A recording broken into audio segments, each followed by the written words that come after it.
1933, nós vamos falar um pouquinho sobre a composição, né, da população dos Estados Unidos. A população estadunidense, como ela é composta, qual é aí a porcentagem de brancos, hispânicos, que seriam os latino-americanos, os negros, afrodescendentes e as outras etnias. Bom, a atual composição da população estadunidense há ainda uma predominância de brancos que foram descendentes dos seus europeus. Mas, pessoal, a sua participação no total de habitantes tende a diminuir com o passar dos anos. Isso devido a essa grande miscigenação de etnias que tem ocorrido em território estadunidense, com a entrada aí de vários imigrantes provindos, né, de outras partes do mundo. Os negros, afrodescendentes, devem se manter relativamente estáveis, então não vai haver nenhuma queda, nem uma subida brusca. E os asiáticos e descendentes terão um significativo absoluto e relativo aumento. Então, vão ter aí um grande crescimento, principalmente, tá, os povos asiáticos e descendentes. Serão os que crescerão mais na composição da população dos Estados Unidos. Os hispânicos, que seriam os povos aqui da América Latina, os mexicanos, os povos da América Central e aqui da América do Sul, serão um grupo de maior crescimento. Observe na tabela, né, a composição da população e o mapa com a distribuição dos grupos étnicos dos Estados Unidos. Então, nós temos os anos de 2010, 2020 e uma projeção para 2050. Nós podemos observar o quê? Que essa população de brancos, ela vai diminuir drasticamente até 2050. Né, vai ficar aí em torno dos 43%. Isso se deve, como eu disse, à entrada muito grande de imigrantes e essa miscigenação que está acontecendo, essa mistura de etnias. Os hispânicos, ele passa ali de 16,1 para 30,2 até 2050. Os negros também, né, vão se manter, vai ter uma pequena queda aqui, mas vai manter-se estável. E os indígenas também vão crescer, mas bem pouco.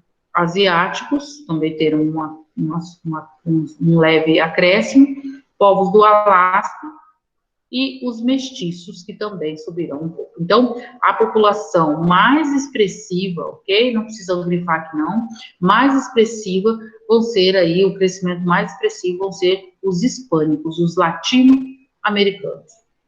Aqui nós temos Estados Unidos, né, grupos étnicos predominantes nos municípios, isso é um censo de 2010. Nós temos brancos, não hispânicos, então seriam ali os descendentes dos colonizadores, dos ingleses. Os hispânicos, olha onde eles estão, na sua maioria na fronteira com o México.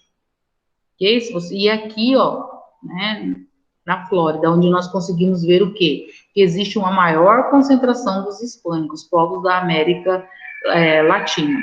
Os negros, eles estão aqui, ó, nos estados do sul, vocês observarem um pouco aqui a Nordeste, e os indígenas estão distribuídos aí, né, tanto aqui na parte oeste, quanto no norte do território dos Estados Unidos.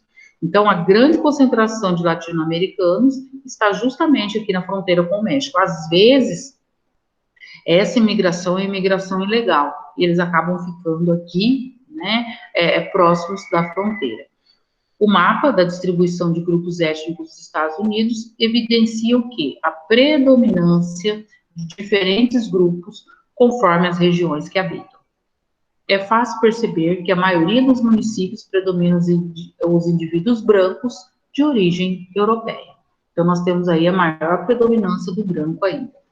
Nesses municípios, ok? Aqui, ó, há um maior adensamento de povos hispânicos e aqui de negros, mas os brancos, eles estão mais distribuídos pelo território. Esse mapa permite algumas análises complementares. Quais são? Os atuais locais de concentração da população afrodescendente são aqueles onde, no passado, predominava a mão de obra escrava. Antes da Segunda Guerra Mundial, a quase totalidade dos afrodescendentes vivia no sul dos Estados Unidos. Hoje, esse percentual caiu para cerca de 50%, pois ocorreu uma migração dessa região para o resto do país. Então, o oitavo ano acaba aqui justificando essa grande concentração de afrodescendentes aqui onde são os países do sul, onde houve o maior uso de mão de obra escrava, onde eles eram tradicionalmente escravagistas, onde a abolição demorou mais para acontecer do que nos estados do norte. Por isso, essa concentração maior de povos afrodescendentes. Os poucos municípios onde a população nativa é maioria estão associados à presença de reservas indígenas.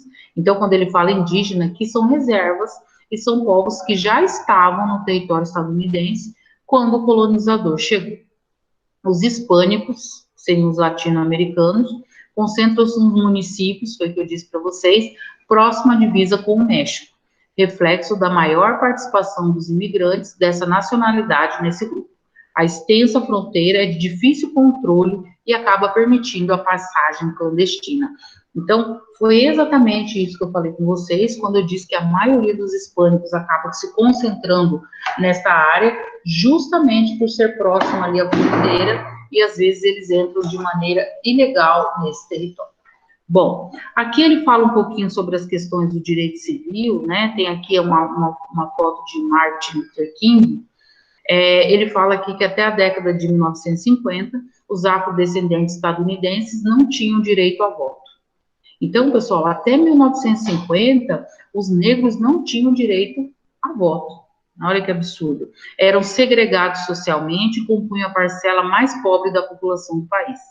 A luta pela igualdade de direitos civis teve como marco a decisão da Corte Suprema em 7 de maio de 54, que obrigou a integração racial nas escolas. Então, a partir de maio de 1954, essa segregação racial, ela passou a ser proibida dentro das escolas. Não haveria mais escolas para brancos e escolas para os negros. No Sul, a resistência de grande parte da população branca a esse decreto gerou violentos distúrbios de rua em toda a década de 60, foi o que eu falei. Então, se estendeu pela década de 50 e entrou também a década de 60. Algumas vezes exigindo a intervenção de tropas federais.